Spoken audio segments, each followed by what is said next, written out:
Hey guys, Scott here. Today I want to talk about the Texas Chainsaw Massacre, a game I haven't really covered in probably about a year now because I just kind of got bored with it and I wasn't really liking the direction that the game was going. It was also very slow to update. It had numerous issues, but the developers have now finally said that they have just stopped development of the game entirely. This was pretty clear to anyone that noticed the development team transition that happened a little while ago.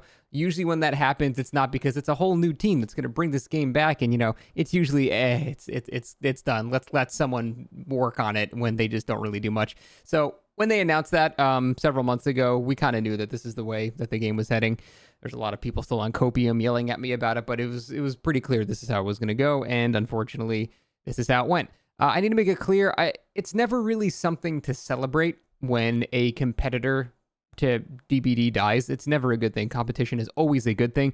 It always pushes games to be better. So when something like this happens, like, I'm not celebrating it. It's a little bit of an I told you so, but it's not like a good sense of satisfaction. It's like, well, that's a shame. So overall, they've just said, I read this whole thing. I'm not even going to read this all for you. It's just a bunch of corporate bullshit. It's just not a very, like, genuine response.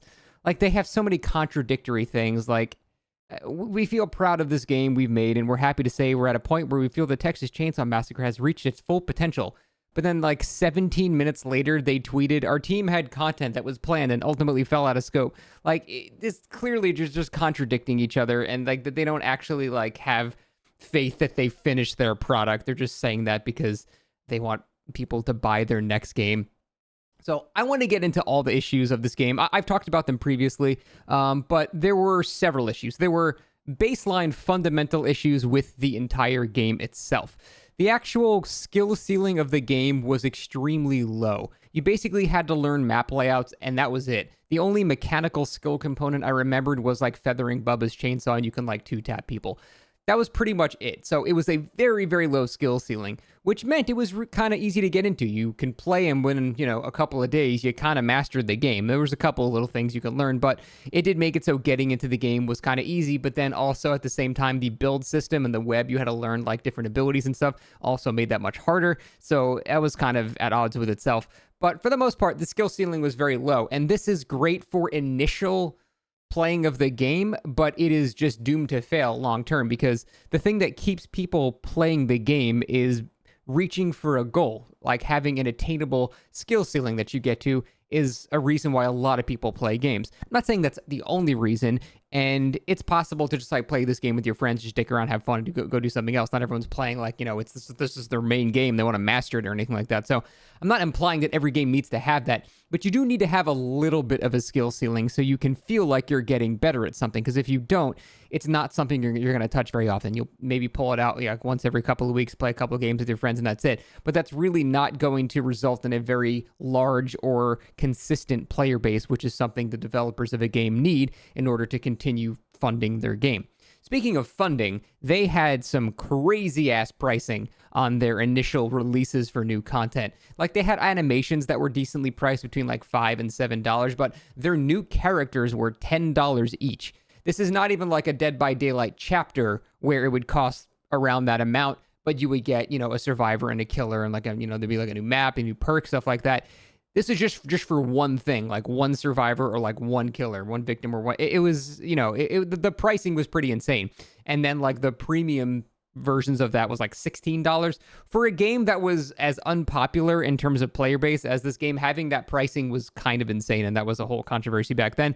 They also had absolutely abysmal PR, one of the worst PR teams I've ever seen in my life. There were people on their PR team actively fighting with people on Reddit, and even though Reddit can be super obnoxious sometimes, and they can be wildly over the top, and sometimes you feel like you should put them in their place, as a game development team with a PR team, you can't be picking fights with random people on Reddit. It's just, you're going to look like a piece of shit. There's no coming out on top. Even if you're right about the thing you're arguing, you just can't do that. You have to, unfortunately, put your tail between your legs and adopt a more, friendly tone and still address the issues, but you can't just be like, a 16-year-old slinging the same shit that they're slinging at you. It just doesn't work. It sets such a bad image, and they had people on their PR team just notorious for doing that. So that was another massive controversy that the game had. And really, The main thing, though, is just they were just slow. They just didn't do enough. The first couple of months of the game, they actually had pretty good planning, pretty good updates. You could tell they had energy to, like, participate in the game's communities and discussions and development and all that stuff. But over time, once the player base steeply dropped, you could tell they kind of just stopped giving a shit. And the amount of updates were far more infrequent, to the point there would just be months and months and months with zero communication whatsoever. A lot of people on their Reddit were very upset about this, and rightfully so. They feel like they've just been completely abandoned. Really, just no one is happy throughout their entire community. So very, very slow updates, very low skill ceiling, very bad PR, very bad pricing. It was really kind of a recipe to just die. I'm surprised it lasted this long, to be honest. I thought it was going to be like 8 or 9 months and it would die out. To be fair, after 8 or 9 months, they lost, 90% of their player base. But I thought it would just die, like, actually quicker than this. So, credit, I guess it lasted a bit longer. But for the most part, they had a ton of issues. And a lot of people, like, tried to say, well, the only reason Friday the 13th, Gun's previous game failed is because of the lawsuit. But they had almost the exact same issues. And the only thing that was, like, kind of funny about that was, like, the proximity chat. That was actually pretty entertaining. And that, like, led to some silly moments, I guess. But for the most part, their last game had the exact same trajectory. It started off decently strong and then pretty quickly died out, and that had very few players. And then they kind of had a scapegoat of there's a lawsuit, we can't do anything anymore. And I'm sure there actually was one, but it was the exact same trajectory. The exact same thing happened with this game and that game. And I was like, yeah, it's because the game fundamentally is just not really designed to last very long. It's a game you play with friends once every couple of weeks, and it's a good time when you do that, but that's it. This is not a game that was designed to last at all. And originally, when I made this criticism about it, I had to make it clear that that's not necessarily a bad thing. Just because a game is not designed to last for a very long time doesn't mean it's a bad game. Some games are not built like Dead by Daylight, where it's, it's a game as a service and it's going to be lasting a decade or more. They're just not really planned for that. The game is just limited in scope by the nature of it just being a single IP. And yes, they had original content added to it as well, but it's not going to be seen as favorably as, like, the Smash Brothers of the genre in Dead by Daylight and something like that. Then there was also, the new player experience, which, although it had a more shallow skill ceiling, there were so many frustrating things in that game. I still remember the absolute horror of door stuns for like 6 months. You could just basically stun lock a killer with doors, and it was just... There were just so many things that made a new player immediately want to stop playing the game, and the actual way that you progressed and got your builds due to RNG basically was also really weird. Like, the whole point I'm trying to make is here, this game had not one single issue.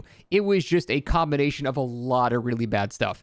And the fact that that game is now dead is not at all surprising, and most people saw this coming, especially when they basically just stopped communicating entirely several months ago. Thing is, though, even 2 weeks ago, they said that they were working on a new patch and stuff like that, and they said there were things coming, there were new cosmetics coming.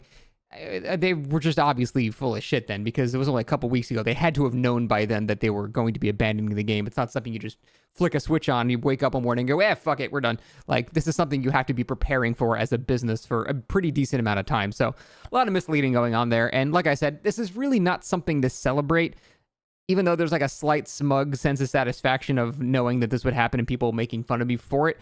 It's still not a good thing. We want there to be as many competitors to DBD as possible, and this game dying is unfortunately not a good thing.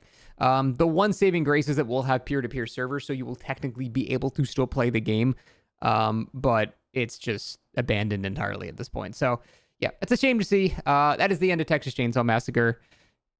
I'd say it had a decent run, but it really didn't. That's it. Thanks for watching. See you next time.